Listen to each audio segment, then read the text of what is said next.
আপনারা কি জানেন যে আমরা ইবাদত করি মসজিদে, খ্রিস্টানরা ইবাদত করে কোথায়? গির্জায়, তাই না?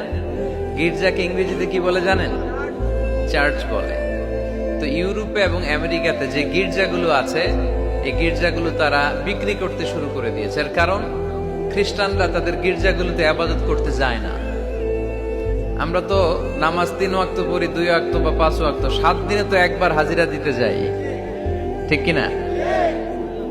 তো ওদের এমন দশা আছে, ওদের গির্জাগুলোতে 1 মাসও যায় না, 6 মাসও একবার যায় না। তো এই গির্জা রাইখা লাভ আছে? লাভ নাই।